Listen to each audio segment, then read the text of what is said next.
the humanist of Chilean economics. No, you stay. Dance, monkey, dance. You ain't going nowhere. You think you going, motherfucker? Sit the fuck down. You dance for us. You put on a show. You don't go nowhere. You're a fucking slave. You do what we tell you. Nacho pizza. Store-bought, par-cooked crust, no bean chili sauce, shredded cheese, your fave cook, nacho toppings, bake 10 minutes at 350, your fave cold nacho toppings, crushed corn chips, drizzle heated nacho sauce over the top, and sour cream, pico. Pico or guac if you want. The fuck is pico?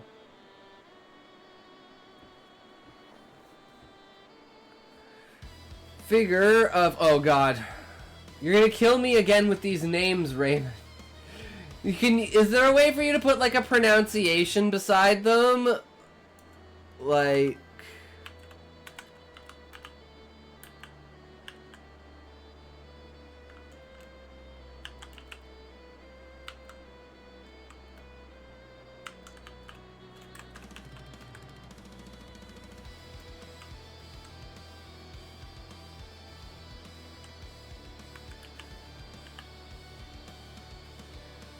There is if they use Google Docs.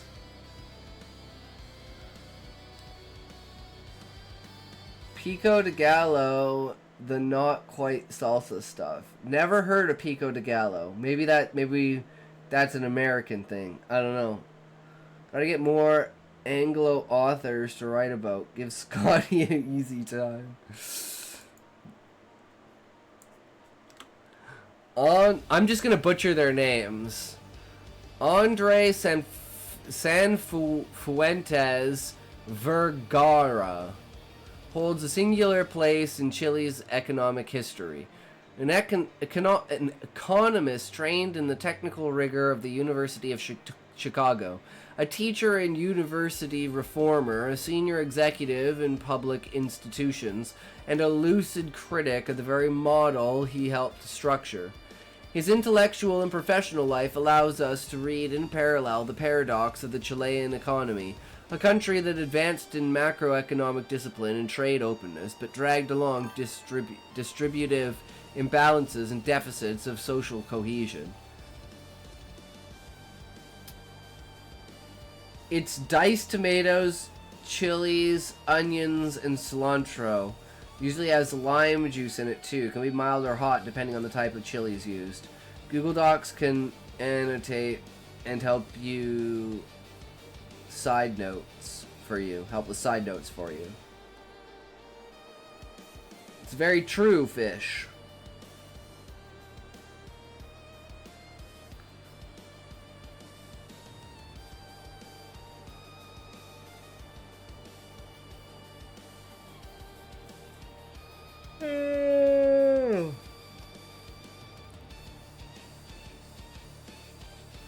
Sanfuentes never reduced his profession to calculation. He understood economics as a social and political praxis, tied to problems of equity, legitimacy, and institutional stability. Born in 1939 and trained as a commercial engineer at the University of Chile, he went on to earn a Master of Arts in Economics at the University of Chicago, the epicenter of mid-20th century liberal orthodoxy. He was part of the generation that introduced into Chile the foundations of modern macroeconomics, the formalization of models, and the idea of fiscal discipline as a prerequisite for development. His collaboration in the drafting of El Ladrillo placed him at the core of the neoliberal project developed under the dictatorship. But unlike some of his contemporaries, his later career showed critical openness and nuance. At the University of Chile, he promoted academic pluralism, spearheaded graduate programs in economics, and through Elade's Georgetown, he opened Chilean economic reflection to international networks. That formative effort consolidated a generation of economists with solid technical tools and an awareness of the heterogeneity genity of approaches. In his written work, one perceives a fruitful tension between technique and critique. In introductory manuals such as Economia and applied texts such as La Duda Publica, Externa de Chile, or El Proteccionismo Económico in Chile. He conceived of economics such as an interrelated system where production, exchange, and consumption mutually influence one another. One could formalize in his spirit a social welfare function, W equals F bracket YP, YE, YC, where YP denotes production, YE is exchange, flows, and C effective consumption. This representation underscores that growth is not enough if these spheres expand in an unbalanced way. During commodity boom cycles, for instance, production, YP, rises rapidly, while consumption, YC, and distributive equity lag behind. Sanfuentes insisted that stability requires a policy mix with cyclical fiscal policies and redistributive mechanisms to prevent structural tensions from turning into social conflict. His critiques of the Chilean model were precise and consistent. While acknowledging progress in price stability and macroeconomic discipline, he questioned economic concentration in financial conglomerates. The tax privileges of the FUT, which he described as an interest-free loan from the state to big business, and the rent-seeking derived from natural resources exploited without innovation or productive diversification. For him, investment depended less on tax burdens and on institutional stability, the quality of human capital, and social trust. He proposed tax reforms with greater equity, the elimination of distortions such as the FUT, and immediate deprecation mechanics to stimulate real investment rather than paper rents. In his analyses, the legitimacy of the market rested not only on efficiency but also on its social acceptance and the ethical behavior of its actors. On the political and institutional plane, Sanfuentes defines himself as a technocrat committed to the public good rather than a partisan militant. His tenure at Banco El Estado, 1990-2000, was exemplary in this sense. He modernized the institution, expanded credit to SMEs, and credited the Museum del Ahorro, understanding financial education as citizens' right, created the Museo del Ahorro, understanding financial education as a citizen's right.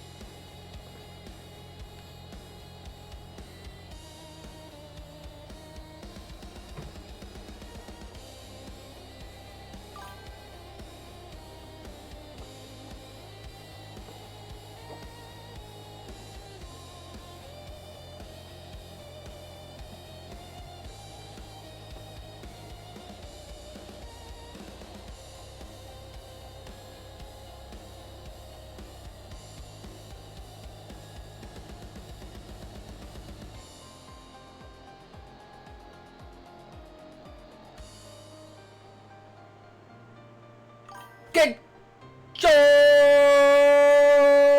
ads ready. We're gonna do some exercising, so get your ads ready. They're gonna go hard. Your ads are gonna go hard, so get ready to use those ads. Use your ads. Push your ads.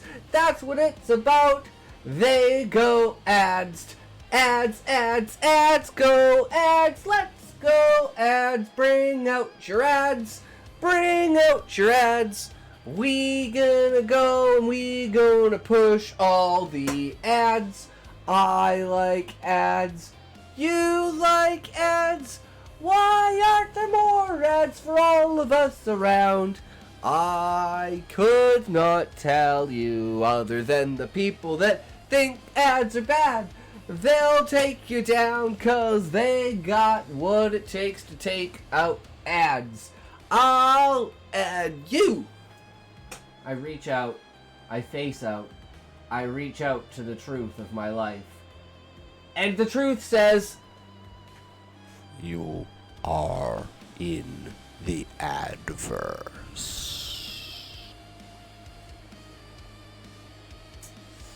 You don't like the answers that you seek, my friend. They will not lead you down the road you wish to travel. They are far from great things that men seek on deliberate whims of fancy. Think of your heart and yourself and those around you before you plunge yourself into such a dire as that.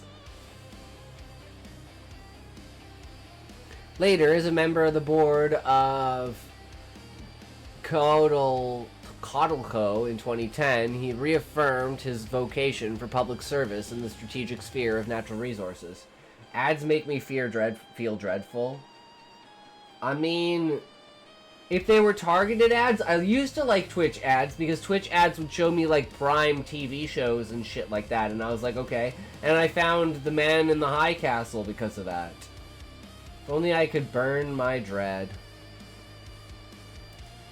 This is your dread? Burn it! Ah!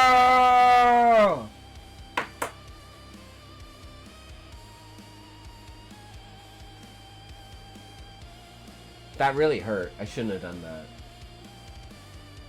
No, I'm just kidding. I didn't actually burn my hand, guys. You could clearly tell the flame was in front of my finger, okay?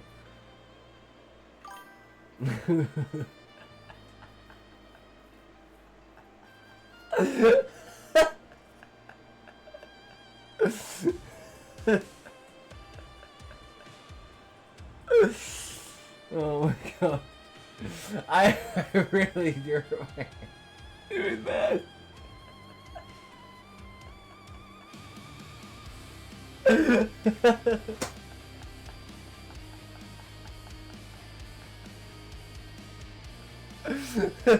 Oh, don't worry, I'm the only one who laughs at my own jokes.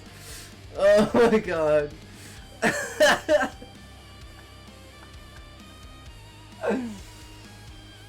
Oh, it's just where my humor goes, okay? I'm sorry. Sorry, guys. It's too much sometimes. In both cases, the key was the conception of an active and efficient state, distant from unproductive statism, but equally opposed to indiscriminate deregulation. Doctrinally, his thought evolved from the liberal orthodoxy acquired in Chicago toward a nuanced critique. He acknowledged the relevance of incentives and macroeconomic stability, but denounced structural inequality and the deficit of public ethics. Technically, he contributed to the analysis of public debt, fiscal policies, and financial education. And in the Chilean case, he was one of the clearest voices warning that the so-called miracle could turn into a mirage if social fractures and the concentration of economic powers were not resolved. Like, could you imagine what happens, guys, if tomorrow all payment processors decide that they are no longer going to process porn? Could you imagine even further if all payment processors decided that they were no longer going to supply alcohol? So you literally legally wouldn't be able to buy alcohol simply because the financial institutions would not condone you spending their money on alcohol.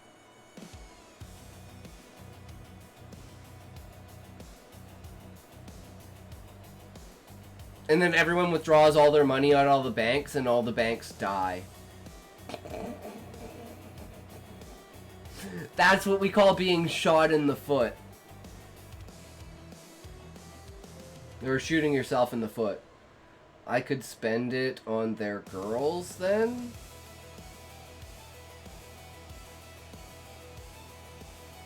They going to be weird about stuff?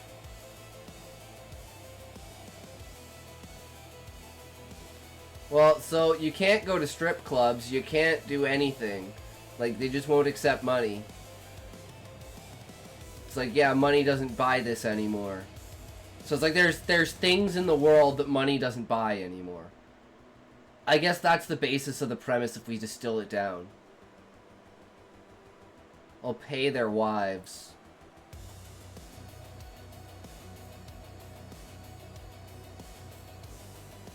But if money doesn't mean anything... No, if they find that you're using their cash to buy it, they'll arrest you.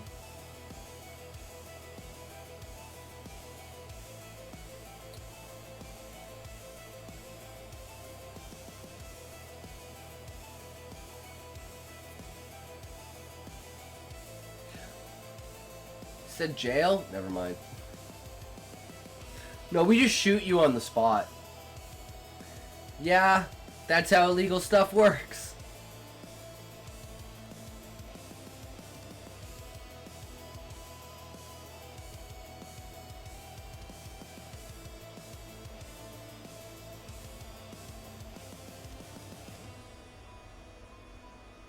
But it's not technically...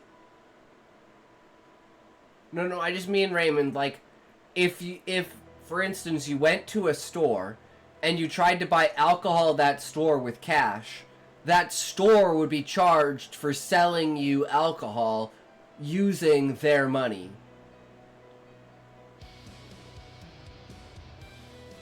That's what I meant.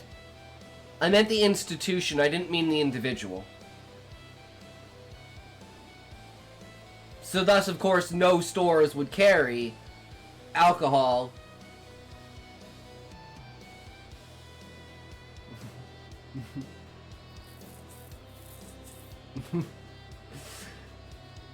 I mean, we are talking a completely dystopian society at that point, right? Where payment processors have more power than the government. The government can say it's legal, but then payment processors can be like, whoa, whoa, whoa, whoa, that's a bad brand image. We don't do that. It would still sell. Too much money on the way.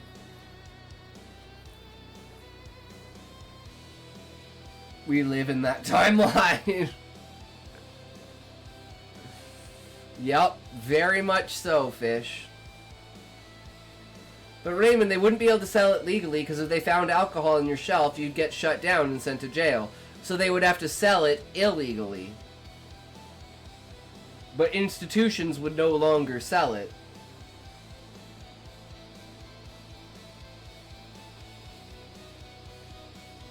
Guys, could you imagine not being able to buy sex toys? Guys, I think that might actually solve the birth rate problem. We just ban sex toys, and then people have to start fucking again. Oh god, what a terrible world that would be. I'd rather wait for AI girlfriends with wombs.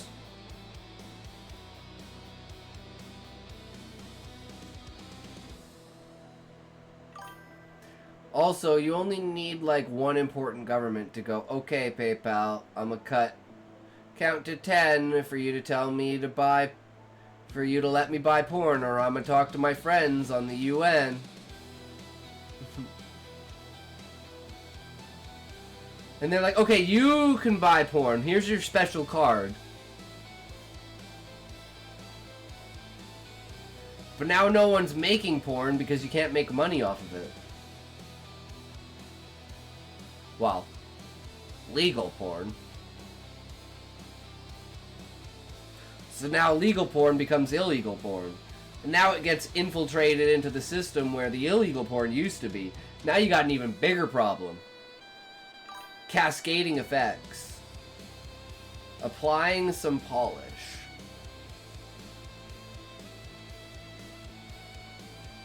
Did I miss something?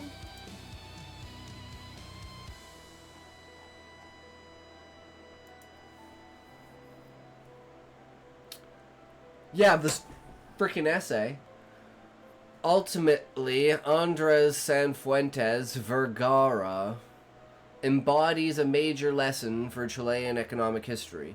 Development is not played out only in the expansion of YP production, but in the balance between the spheres of production, exchange, and consumption, under a lens of social cohesion. Specify illegal porn. Well, what's currently illegal porn? I'm not specifying that, Raymond.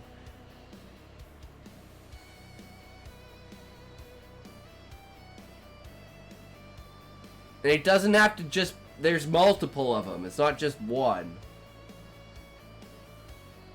But we all know the one we're thinking of.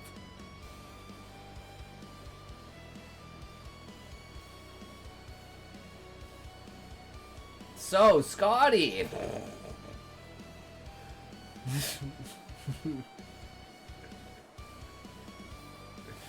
Are you saying to forget about it, cuh?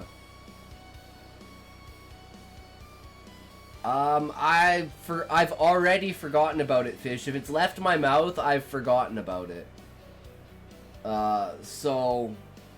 You would have to remind me. The only way I would remember is if it was written down. But no one should ever write my words down. That would be the scariest book to read. If someone just wrote my words down. That's the dementia. Can you do me a favor? Absolutely, Fish. I can do you a favor. If it's within my power, I'll do it. If it's not within my power, I'll find a way to make it within my power. Immature, involuntary blood. I'm sure there's others I'm not thinking of, but those are the big three. Pretty much, Sean. Can you say I said forget about it, cuh? I just said I forget about it. I said forget about it, cuh. I said forget about it, cuh. There. Is that better?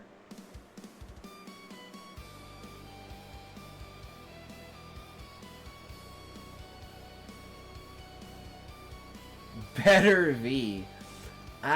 Okay. The dementia took Scotty from us. I was always dementia. The only part of me that was ever worth anything was always the dementia. There's nothing but dementia. And if you think otherwise, I feel sorry for you. Because you probably had higher expectations. I'm on mobile, so my thumb presses by mistake. That's okay. I thumb pressed Smokey's mom by mistake. But she liked it. Esphere, what's up? Welcome, welcome. How are you today, Esphere? So please forget about it, cuh. How much Rick and Morty stuff you have, dude?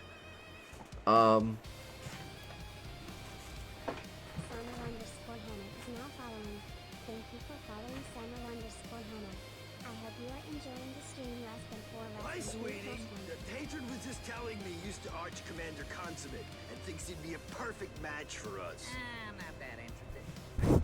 Are you smoking? Enough. You. Why? What? Why are you smoking?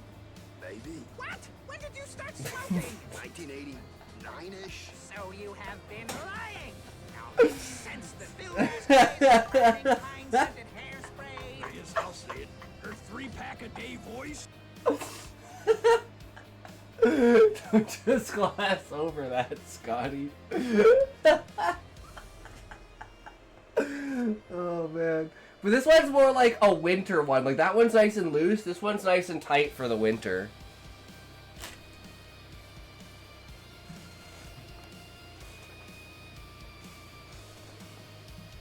This one's a lot more comfortable to wear. Plus it's blue, which is my favorite color, so. I was gonna say the answer to the question about how many yes, stuff is yes. Yes, the answer is absolutely yes. How many things do you have? Yes!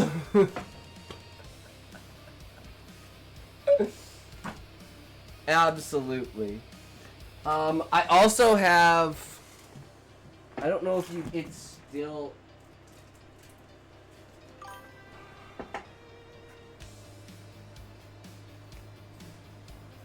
if you can still see it.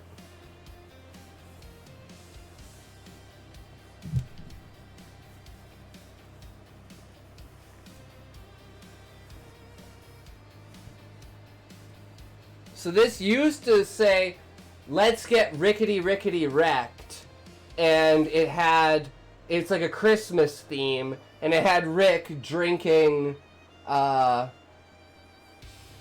But this thing's like season 1 Rick and Morty old. So, it's gone through the wash so many times that it's like fucked. Because it wasn't a very good, it wasn't on very good, whereas the other one is like solidly. I have some stuff in the oven that I'm writing. Spect a lot of Rick and Morty quotes, The Simpsons too. Ooh, I like that, Raymond. I love Simpsons. You can almost see that something was written there. Yeah.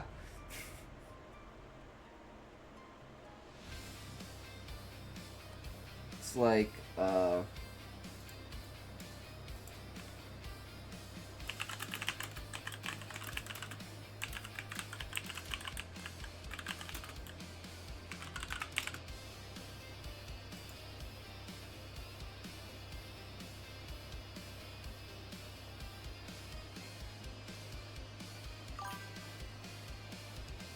I'm pretty sure it's this one.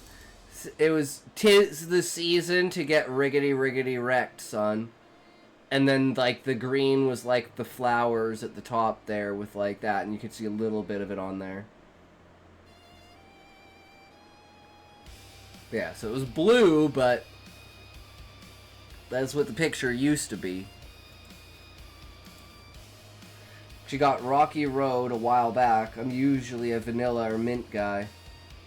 We have Neapolitan downstairs, and I took the last of the vanilla last night. So it's chocolate and strawberry tonight. Chilean economic history. Development is not played out only in expansion of YP production, but in the balance between the spheres of production, exchange, and consumption under a lens of social cohesion and collective welfare. One could well say that he lived up to his time, a rigorous economist, an honest public servant, a critic of his own tradition, and a teacher of generations.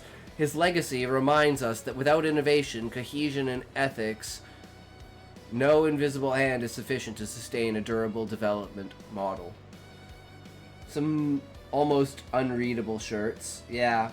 I just had a super flashback of my dad cutting slices of ice cream out of the box to serve to us. Sean, it's the meme of Homer pulling ice cream boxes out of the fridge being like, and it's like chocolate, strawberry, the vanilla's gone. And he throws it out, and he throws it out, then he throws it out, and he's like, Marge, we're out of Neapolitan ice cream.